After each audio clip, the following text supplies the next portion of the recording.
Bobby Ryan last night? I thought Bobby did a good job. Obviously, Bobby finds his way to the score sheet. He's an offensive player.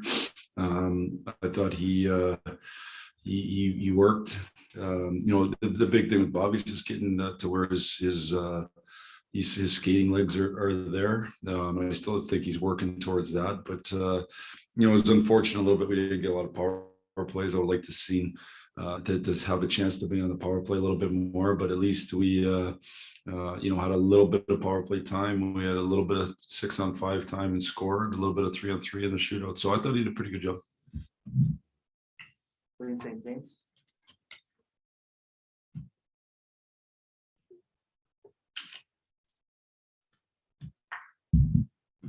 What do you think you're on mute? Yeah, Jeff, any update on Jakob? Jakob Verana is going to have shoulder surgery. He will be out minimum 4 months. How big of a blow is that? Well, he's a guy that going into the season we were kind of had penciled in as in some big roles and opportunity to score goals for us, and certainly we'd be in a better spot today as we stand if he was healthy and ready to go, but he's not, and that's just the reality of life. And one of our biggest things we do as a team is certainly care about the guys that are out, but we're worried about the guys that are available to us and who can get it done and who can get into what spots. And it also opens up a top 6 spot, a power play spot for somebody. And whether it was somebody that was already going to be in the lineup or whether it was somebody, we've talked a lot about, a guy like Bobby Ryan or Lucas Raymond or Joe Valeno, do they make the team? Does it give them an easier, is there a more direct avenue? With the 2 young guys I've talked about lots, they're going to have to play great. Bobby's going to have to play great, but if they play great, there's an avenue there for them.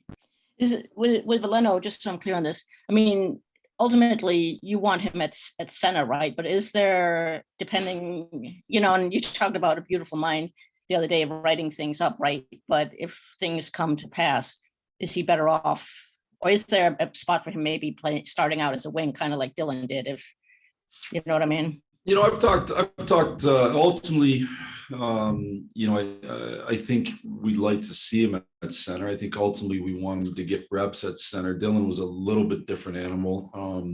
There was some unknown a little bit on whether Dylan was a center or winger, and with Joe, we'd like to, if we can, prefer him to play center. When I answered that question the other day, I think that's more of a long-term outlook that, eventually at some point, does he move to the wing? I think any center can ultimately move to the wing. It's harder to go the other way. So, right now we're going to focus on him as a center, and we'll go through camp. And you touched on this the other day, but the benefit with, Brian, and then the fact that you can send Raymond can start in the minors, that you can kind of really add to your depth there. It's no loss if Luke just starts in the minors ultimately, Yeah, well, the thing I would say is again, if all things are equal, if we look at it and player X is equal and a young player Y is played about the same, and we can keep player X and player Y, why wouldn't we do that? Now if one guy's way better, one guy's way better, so it really depends. I got a question though. Who determines who gets to come in the room? Like, are you guys banned? Are you guys banned, or is that your own self determination? This could be like, what's that show where they kick people off the island? We could have that. We could have only certain people allowed in the room. I think it's Survivor. I think this would be great. Art, you're off. Just one last thing. Sorry. Is this something that had been nagging since last season, or kind of how did it? Yeah, it was he's had some issues with it. Went through the summer rehabbing and ultimately aggravated. Unfortunately, it was the first practice. It could have happened 3 weeks in the season. That's what happens with these types of deals. Is I think ultimately on a lot of these surgeries, the last option, and unfortunately, I think Jacob, he thought he could get through the season, and unfortunately couldn't. So we've already kicked Art out. Is that correct? Excuse me? Art has already been kicked off. Well, I don't think he's alone. Thanks, Jeff. Thanks. Brett Yelly. To be back in this building, to have a full capacity crowd, to just have hockey back, to feel a little bit normal. Where does your mind at right now? Just knowing what approaches it tonight. Yeah, no, that part's great. You know, we got a small taste in some buildings of some occupancy last year, but not what we're going to see as we move forward here in this year and start to get back to seeing fuller buildings. And you know, it obviously not, you know, it's not necessarily exactly the same as it was before, but I think it's great. You know, we all, I think, long for this, long to be in a position where you know, we can live similar to how we did prior to the pandemic starting. And I know we're still fighting a battle for certain, but to be able to get closer to this is great. You know, the human element of it.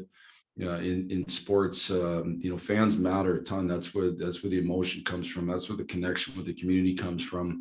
You know, I think I talked about this when the original shutdown started. You know, I watched my kids Hoosiers, and you know, you hit a game shot and they're all rushing to court, and I mean that's great moments. So you know, it'll be good tonight to get started towards that process, and it could be a long and tough process, and there might be ups and downs as we go through it, but let's, you know, hopefully we can keep building towards these full crowds on a consistent basis. Steve talked at the outset of camp about his expectations. He said it was a tough question to answer because he's been thinking about it a lot.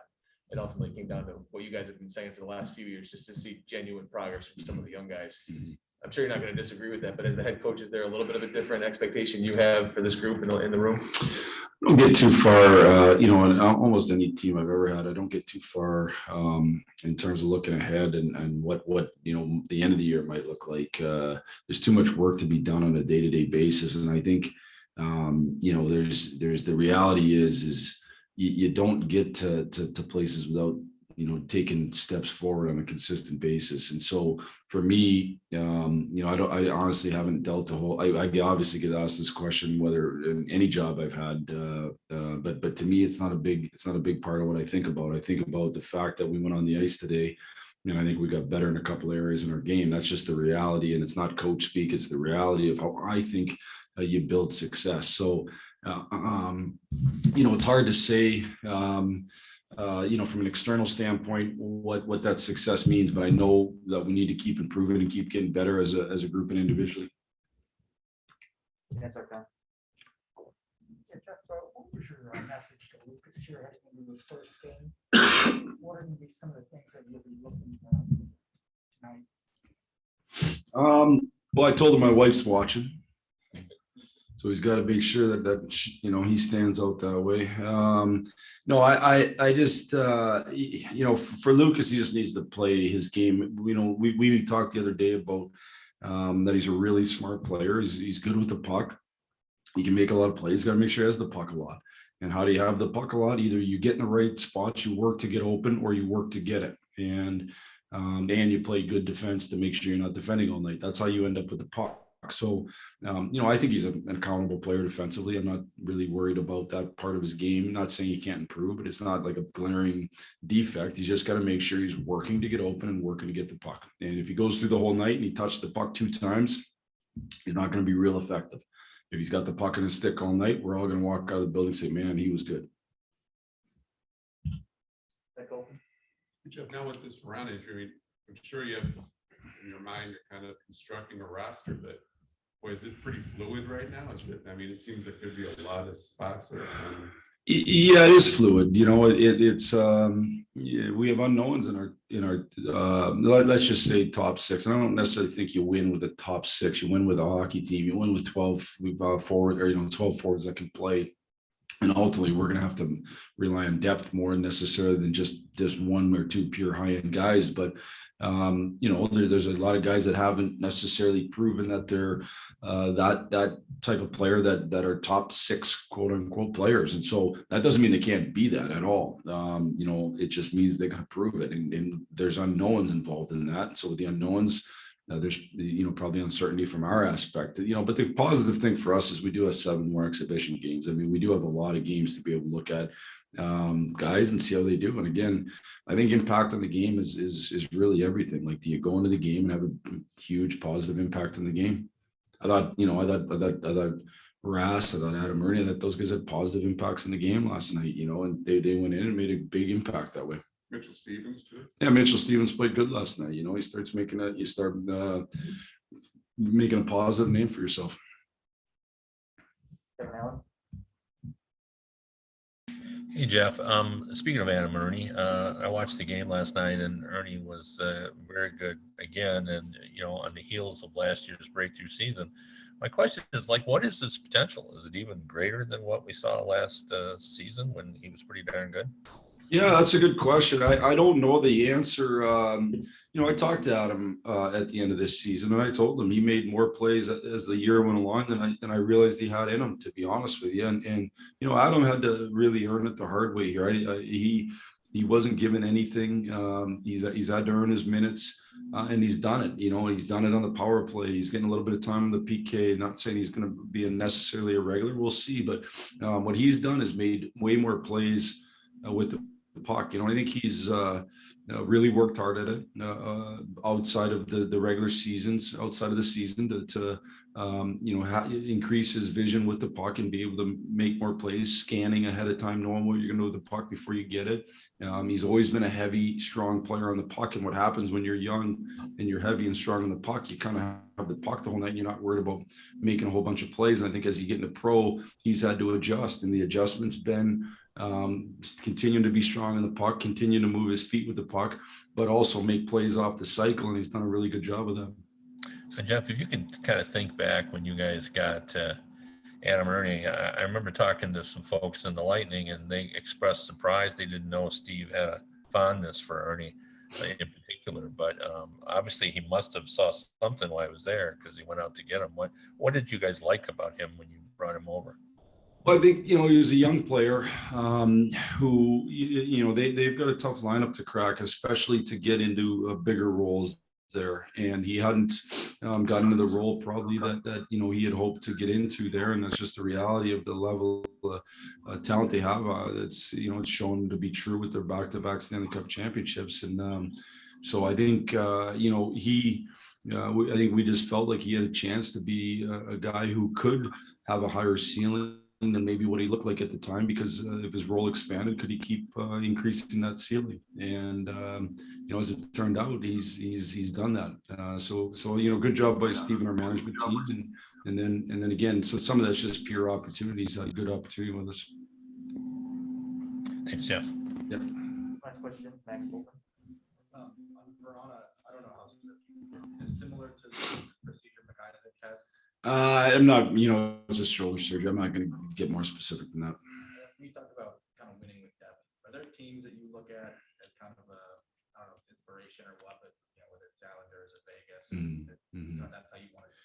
Yeah, Vegas would be a little bit different. They've got some high priced players there, but certainly the Islanders have been a team that's won as a group, and they've won probably primarily. They've got a whole bunch of guys that are probably a little bit underrated. That are probably better players than what we all realize. I've had a chance to coach some of them. They do it right, meaning they're committed to their game plan. They stay with their game plan. They don't wander outside their systems. They play within their system structurally, and they're just real committed to it. And that's ultimately what we're going to need to do to have success here. Is we're going to have to be super committed to it. And part of that is making sure you don't give up easy chances and making sure you're really good defensively. And they've done a good job of that. Thanks. That's it for us this morning. Thanks.